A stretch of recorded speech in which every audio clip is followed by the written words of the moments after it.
adik-adik, selamat datang di Sophia Elevate Academy Channel.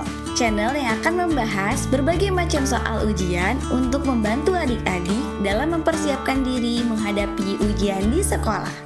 Gimana? Udah siap belum? Yuk kita mulai video pembelajaran kali ini. Oh iya, jangan lupa ya untuk subscribe, like, dan share, serta nyalakan notifikasinya agar kalian tidak ketinggalan video-video berikutnya. Halo semuanya, kembali lagi di Sophia Elevate Academy. Nah, video kali ini kita akan membahas soal TKA untuk tingkatan SD pelajaran bahasa Indonesia. Kita akan langsung membahas soalnya melalui website ya. Jadi sekarang kita searching dulu TKA SD 2026. Kemudian kita buka lamannya Kemendikdasmen. Setelah itu klik yang hasil TKA sebelah kanan. Lalu klik lagi capaian kompetensi. Nah, sebelah kiri kita pilih jenjang pendidikannya adalah SD. Untuk mata pelajaran bahasa Indonesia. Kalau SD itu ada 2 pelajaran, bahasa Indonesia dan matematika. Di sini kita pilihnya yang SD. Oke, inilah informasi mengenai hasil TKA di tahun 2026. Kita scroll agak ke bawah. Nah, di bawah ini ada tentang hierarki detail. Ini adalah kisi-kisi dari TKA sekaligus soal-soalnya. Dalam bahasa Indonesia ada 3 bab ya, yaitu pemahaman tekstual.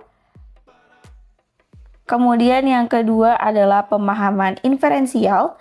Dan yang ketiga adalah evaluasi dan apresiasi.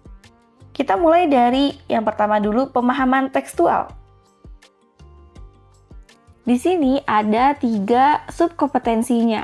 Yang pertama adalah menyusun kembali informasi dari teks dalam bentuk ikhtisar atau bagan. Soal yang keluar ada 1. Kemudian yang kedua adalah mengidentifikasi informasi tersurat dalam teks. Ada 6 soal yang keluar.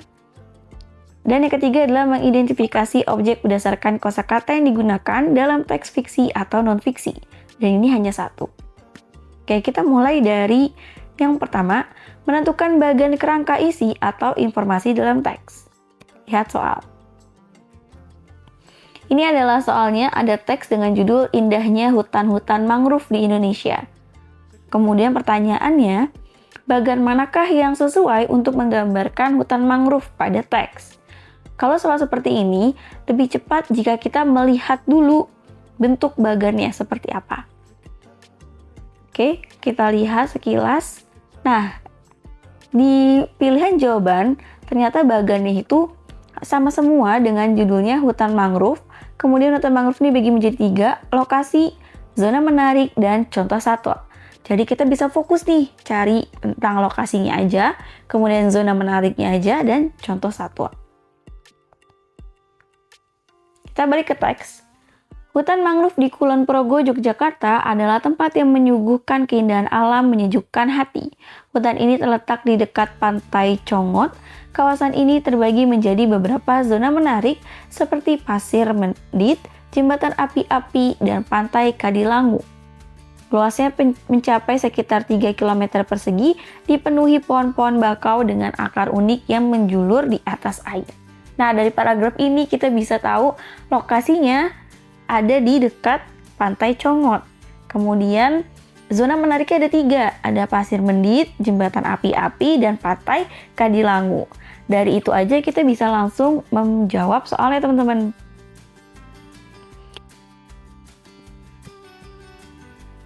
Oke, yang A, di sini hutan mangrove lokasinya ada Kulon Progo, zona menariknya ayunan. Nah, zona menariknya udah salah nih teman-teman. Tadi zona menariknya ada 3 ya. Nah, itu tidak ada ayunan di situ. Berarti ini salah. Kemudian yang B ini, lokasinya dekat Pantai Congot, benar. Zona menariknya jembatan api-api, betul. Nah, contoh satwa kita belum lihat. Jadi kemungkinan yang benar yang B. Kita cek dulu yang lain. Yang C, lokasinya Kulon Progo, zona menariknya Menara Pandang. Nah, ini salah ya. Ingat tadi zona menariknya ada 3, tidak ada Menara Pandang di situ. Yang D, lokasinya dekat Pantai Congot, zona menarik gazebo. Nah, gazebo juga salah ya. Jadi, kemungkinan yang benar adalah yang B. Sekarang kita cek di contoh satwa. Contoh satwa di sini kan udang nih. Nah, teman-teman bisa langsung balik ke soal dan cari kata udang. Nah, ini ada udang. Selain indah, hutan ini juga menjadi rumah bagi beragam satwa seperti burung kuntul, kepiting, udang, dan biawak kecil. Jadi, untuk soal ini, yang benar adalah jawabannya yang B. Subkompetensi yang kedua yaitu mengidentifikasi informasi tersurat dalam teks. Yang pertama di sini ada soal nomor 9 ya. Kita buka soalnya.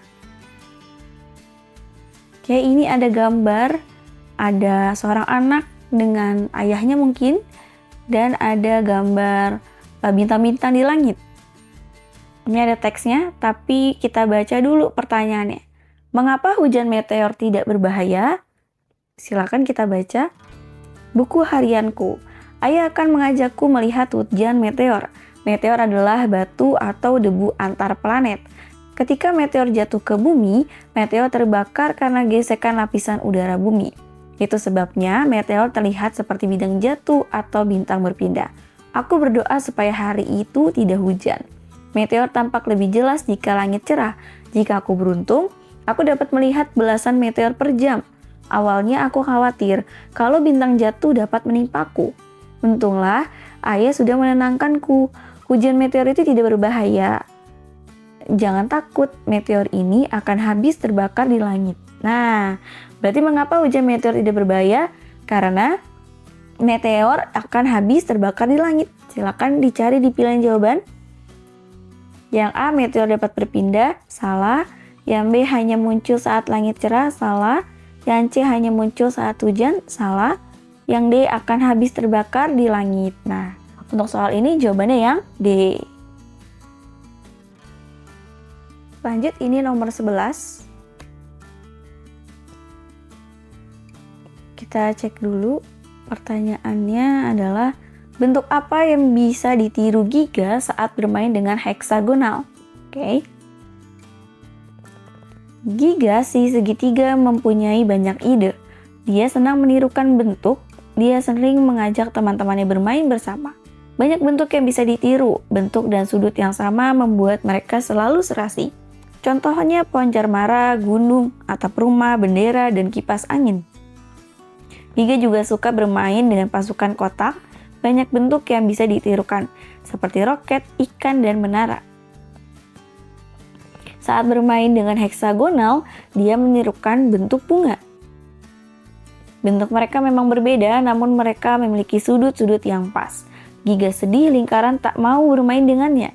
Lingkaran takut pada sudut-sudut tajam milik Giga. Padahal, Giga bisa berhati-hati. Giga juga sudah membayangkan bentuk-bentuk yang bisa dibuat. Oke, jadi kalau bentuk yang bisa ditiru Giga saat bermain dengan heksagonal adalah dia menerikan bentuk bunga. Kita cari, pilihan jawabannya ada nih, yang A, bunga. Oke, lanjut, ini nomor 12 ya. Oh, masih teks yang sama teman-teman. Kalau masih teks yang sama, kita langsung scroll aja ke soalnya. Apa yang dibuat Giga saat bermain bersama pasukan kotak? Klik pada pilihan jawaban yang benar. Jawaban benar lebih dari satu. Nah, kalau ada soal seperti ini, teman-teman kliknya harus lebih dari satu ya jawabannya. Pasukan kotak. Pasukan kotak tadi ada di atas ya. Nih, Giga juga suka bermain dengan pasukan kotak. Banyak bentuk yang bisa ditirukan seperti roket, ikan, dan menara. Ingat ada 3, roket, ikan, dan menara. Pilih jawaban roket yang pertama dan yang kedua menara gitu. Selanjutnya ini ada soal nomor 13, kita lihat teksnya. Nah, ini sudah beda ya teksnya, ini seperti ada gambar perayaan Cina gitu. Kita baca dulu pertanyaannya. Bagaimana cara keluarga Adit dan Danu pergi ke Pulau Kemarau saat pertama kalinya? Sekarang kita baca teksnya. Adit dan Danu senang sekali hari ini karena ibu dan ayah akan mengajak mereka pergi melihat perayaan Cap Gomeh di Pulau Kemarau. Masyarakat Tionghoa Di kota Palembang merayakan Cap Gomeh dan orang tuanya ingin mengenalkan perayaan tersebut kepada mereka. Ini adalah kedua kalinya Adit dan Danu pergi ke Pulau Kemarok. Waktu itu, mereka naik kapal dari bawah jembatan Musi. Nah, berarti ini kedua kalinya. Yang pertama mereka naik kapal di bawah jembatan Musi.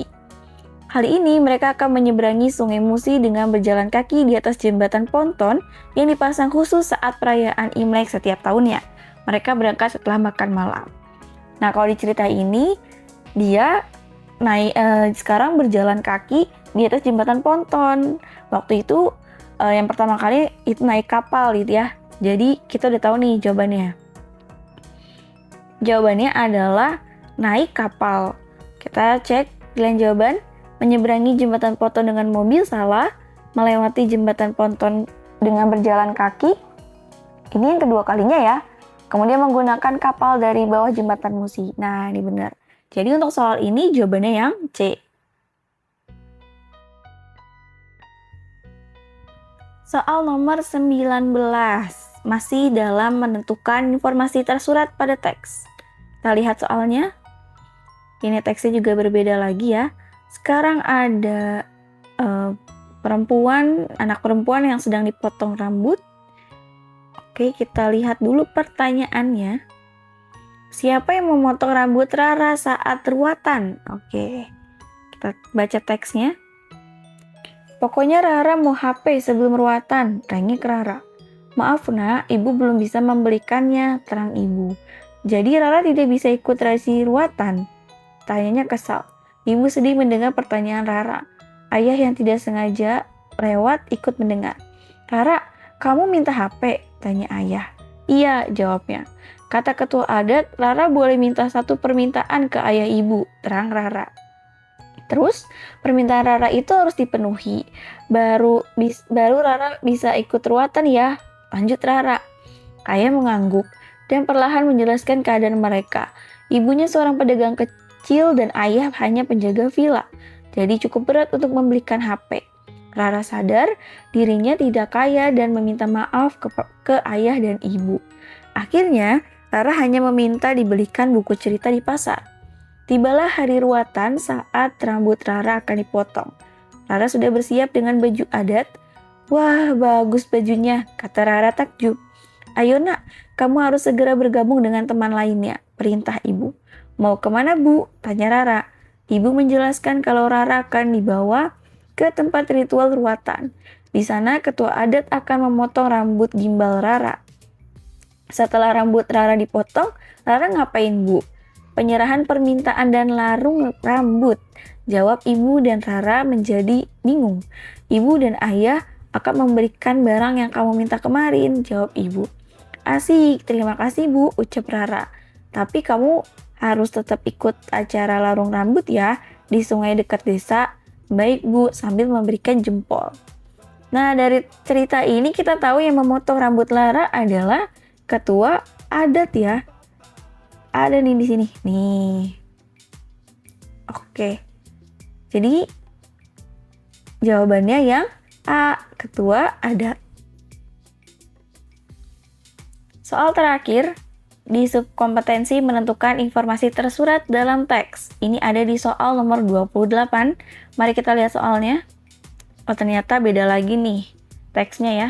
Kita baca dulu pertanyaannya. Siapa yang sangat suka menggambar? Oke, sekarang kita baca teksnya. Halo, namaku Liane. Aku suka sekali menggambar. Ini teman-temanku. Ada Albert, Givari, dan Amber. Kami sedang bermain bersama. Nah, dari paragraf pertama ini kita udah tahu yang suka menggambar adalah Liane. Langsung aja dijawab. Liane itu ada di pilihan yang C. Jadi jawaban soal ini adalah yang C. Subkompetensi yang kedua yaitu mengidentifikasi objek berdasarkan kosakata yang digunakan dalam teks fiksi atau non-fiksi. Nah, ini hanya ada satu soal, yaitu menentukan kosakata yang sesuai dengan objek dalam teks, ada di soal nomor 25. Kita lihat soalnya. Ini seperti nelayan ya, gambarnya bagus. Kita lihat pertanyaannya. Apa frasa yang menunjukkan bahwa Yunus adalah seorang nelayan? Klik pada setiap pilihan jawaban yang benar, jawaban benar lebih dari satu.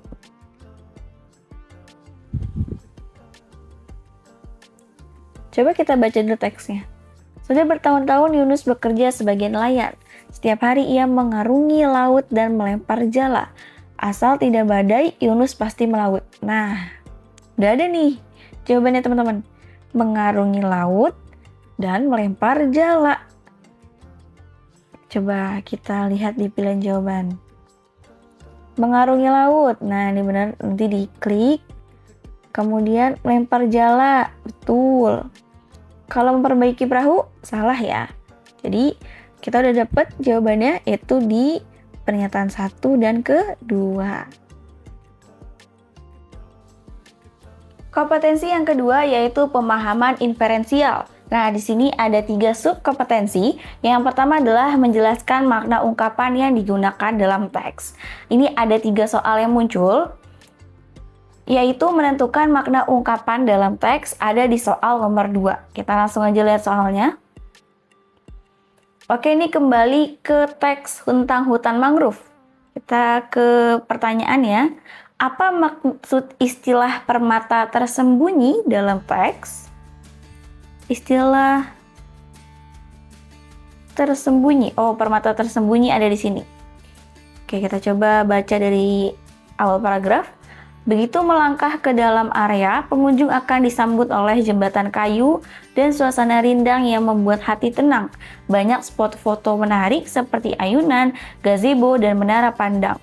Tak heran jika tempat ini disebut sebagai permata tersembunyi di Kulon Progo. Selain indah, hutan ini juga menjadi rumah bagi beragam satwa seperti burung kuntul, kepiting, udang, dan biawak kecil. Ada jalur kayu yang bisa dilewati sambil menikmati semilir angin pantai. Jika ingin lebih dekat dengan alam, pengunjung juga bisa naik perahu menyusuri rimbunnya hutan. Oke. Yang pertama, letak yang tidak mudah dijangkau tetapi ramai dikunjungi. Permata tersembunyi. Apakah maksudnya itu? Bukan ya. Ini tuh lebih ke tempat yang indah, tapi tidak banyak orang tahu mungkin. Gitu. Oke, yang pernyataan yang kedua, tempat yang indah tetapi belum diketahui banyak orang. Betul, ini bisa. Kemudian lokasi yang jarang diketahui tetapi memiliki banyak spot menarik. Nah, ini juga. Jadi untuk soal ini, yang pernyataan kedua dan ketiga yang benar. Selanjutnya, menjelaskan makna ungkapan atau idiom dalam teks. Nah, ini ada di soal nomor 7. Ini berbeda lagi ya teksnya, kita baca pertanyaannya dulu. Makna ungkapan tutup mata berdasarkan dialog yang diucapkan Salma dalam wacana tersebut adalah, kalau ada dapat soal kayak gini, teman-teman boleh langsung cari aja teks yang ada kata tutup matanya. Jadi tidak perlu dibaca semuanya, kalian bisa mencari kata yang sama. Nah nih, ada di sini. Salma, kita nggak bisa terus tutup mata soal sampah plastik, kita harus peduli. Mulai dari hal kecil seperti bawa botol sendiri. Nah, kita bisa tahu nih, tutup mata itu berarti maknanya adalah tidak peduli, gitu ya. Karena kata selanjutnya di sini kita harus peduli. Berarti tutup mata ini tidak peduli atau mengabaikan atau menghiraukan gitu ya. Oke, kita cek di pilihan jawaban. Yang A, mengabaikan masalah sampah di sekitar. Benar gak? Ya, ini benar ya. Jadi untuk soal ini jawabannya yang A. Selanjutnya, menentukan makna ungkapan atau peribahasa sederhana dalam teks. Ini ada di soal nomor 22. Kita lihat soalnya. Oke, ini juga teksnya berbeda nih. Kita lihat pertanyaannya. Dalam cerita tersebut, Ernie mengatakan bersakit-sakit dahulu, bersenang-senang kemudian. Apa maksud Ernie saat mengatakan itu? Kalau teman-teman udah tahu arti peribahasa bersakit-sakit dahulu, bersenang-senang kemudian, Mungkin bisa langsung jawab pertanyaannya. Tapi kalau misalnya nggak tahu artinya apa, kita baca dulu teksnya. Nilai Arul selalu bagus sejak dulu, padahal dia tidak pernah belajar. Tapi nilai Arul mulai menurun. Dewi, Arul belajar bareng yuk, bareng Reno dan Erni. Arul, gak mau aku males. Dewi, ya sudah, aku belajar bareng dulu ya.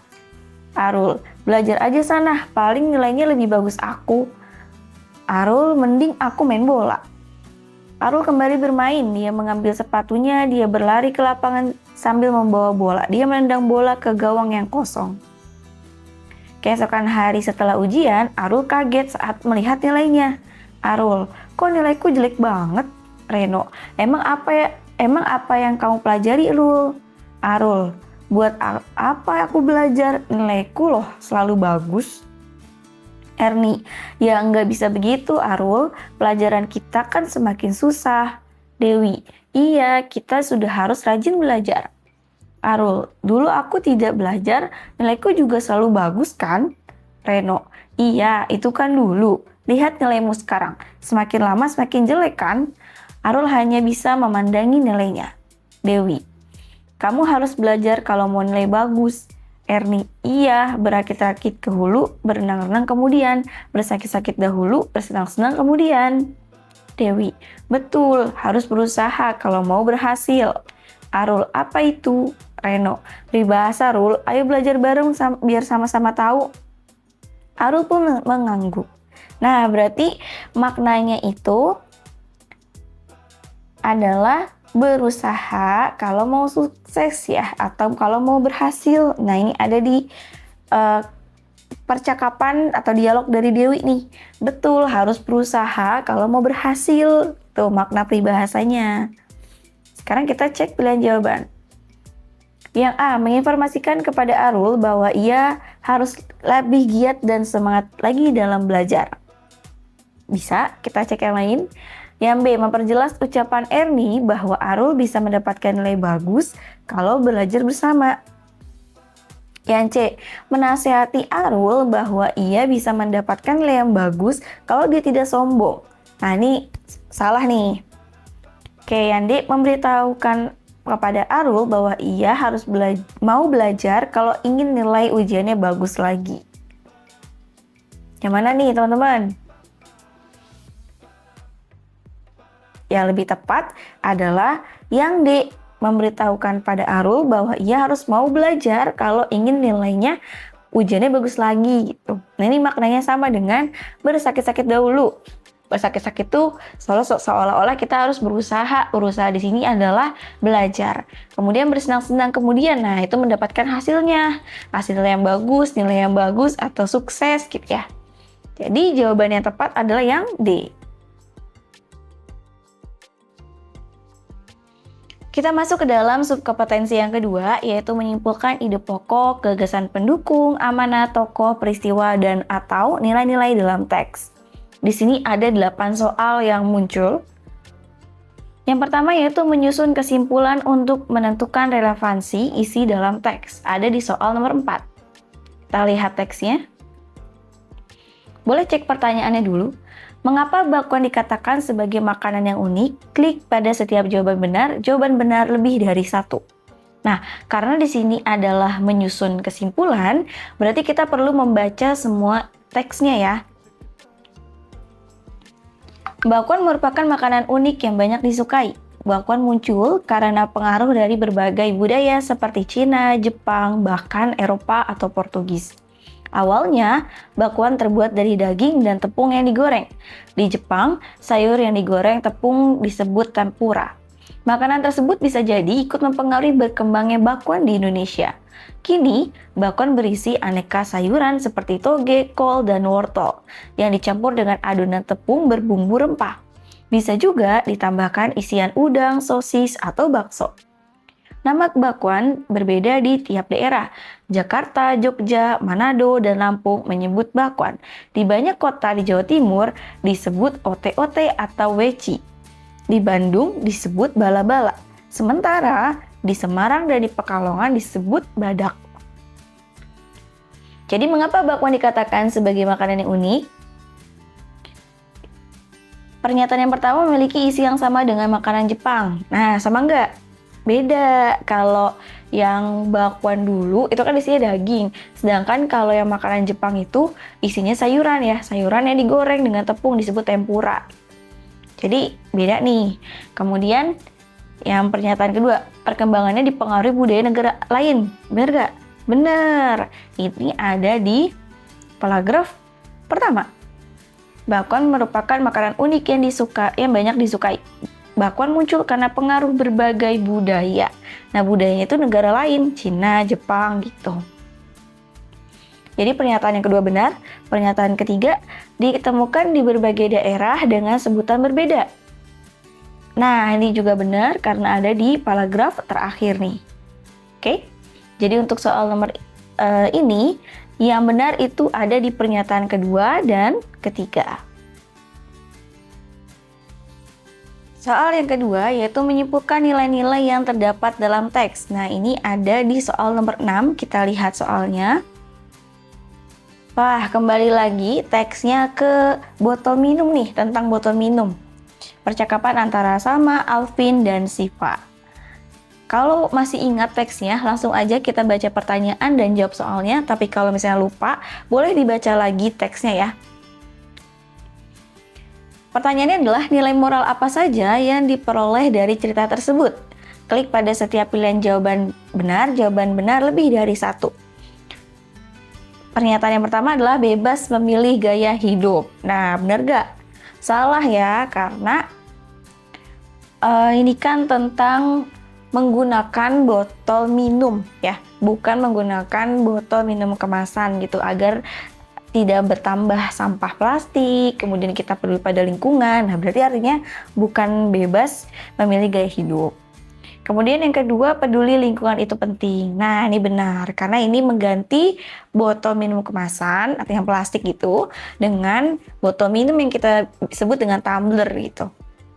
Kemudian yang ketiga adalah hal kecil bisa jadi langkah baik. Nah, ini juga benar. Jadi jawabannya untuk soal ini ada di pernyataan yang kedua dan ketiga.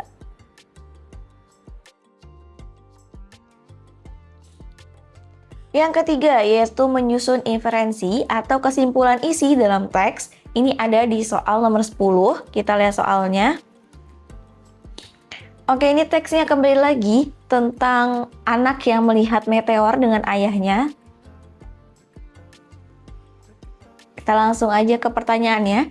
Berdasarkan cerita di atas, hal apa saja yang dapat membuat tokoh aku senang? Klik pada setiap pernyataan yang benar, jawaban yang benar lebih dari satu. Yang pertama itu menonton hujan meteor dengan ayahnya. Nah, ini kan dia lagi nulis buku harian nih. Ayah akan mengajakku melihat hujan meteor.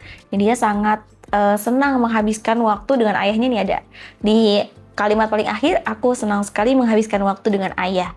Jadi itu benar. Yang kedua, menulis buku harian sambil melihat meteor. Nah, ini benar apa salah? Salah ya. Kenapa? Karena ini belum terjadi. Nih ada tulisannya. Duh, rasanya tidak sabar. Aku senang sekali menghabiskan waktu dengan ayah. Nah, melihat meteor ini belum terjadi, teman-teman. Jadi dia baru diajak sama ayahnya, terus dia nulis buku harian gitu. Jadi pernyataan 2 salah. Pernyataan 3, langit cerah ketika menonton hujan meteor. Nah, ini ada di paragraf yang kedua ya. Nih, aku berdoa supaya hari itu tidak hujan. Meteor tampak lebih jelas jika langit cerah. Jika aku beruntung, aku dapat melihat belasan meteor per jam. Nah, itu yang membuat dia juga senang. Jadi, jawaban yang tepat ada di pernyataan nomor 1 dan 3. Yang keempat, yaitu menyusun kesimpulan berdasarkan unsur intrinsik dalam teks. Ada di soal nomor 14, kita lihat soalnya. Oh, ini kembali lagi ke teks tentang cap gomeh ya. Kita lihat pertanyaannya. Apa peristiwa yang membuat Danu dan Adit berpikir bahwa bersyukur adalah hal yang penting di dalam hidup mereka? Klik pada setiap pilihan jawaban yang benar, jawaban benar lebih dari satu. Nah, kalau teman-teman lupa, kita bisa baca lagi teksnya. Nah, karena ini kesimpulan ya, biasanya kesimpulan tuh ada di akhir paragraf gitu. Kita boleh cek akhir paragrafnya ya. Namun, ketika mereka tiba di Pulau Kemaro, mereka kecewa karena hujan deras turun. Pertunjukan barongsai dan penerbangan lampion harus dibatalkan. Adit dan Danu merasa sedih karena tidak bisa melihat semua acara yang telah mereka nantikan. Meskipun begitu, mereka tetap berusaha menikmati perayaan Cap Gomeh dengan berkeliling pulau dan mencoba makanan khas Imlek. Mereka belajar bahwa tidak semua hal bisa berjalan sesuai rencana, dan yang terpenting adalah tetap bersyukur dan menjalani dengan baik apa yang ada. Nah, itu ya jawabannya.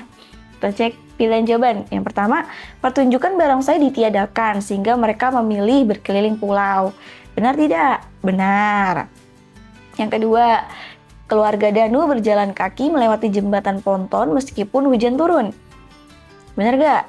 Salah ya, karena hujannya itu baru turun ketika mereka sudah sampai di pulaunya gitu, bukan pada saat mereka baru jalan di jembatan. Terus yang ketiga, penerbangan lampion dihilangkan, mereka memilih makan makanan khas Imlek. Nah, ini juga benar. Jadi untuk soal ini, jawaban yang tepat ada di nomor 1 dan 3. Gimana? Udah paham belum sama pembahasannya? Kalau ada adik-adik yang belum paham, bisa banget untuk tulis di kolom komentar. Nanti kita bisa berdiskusi lebih lanjut. Dan untuk adik-adik yang mau soal-soal ujian di sekolahnya, kami bahas di video berikutnya. Silakan untuk mengirimkan soal ujian kalian ke email kami ya. Sampai jumpa di video berikutnya.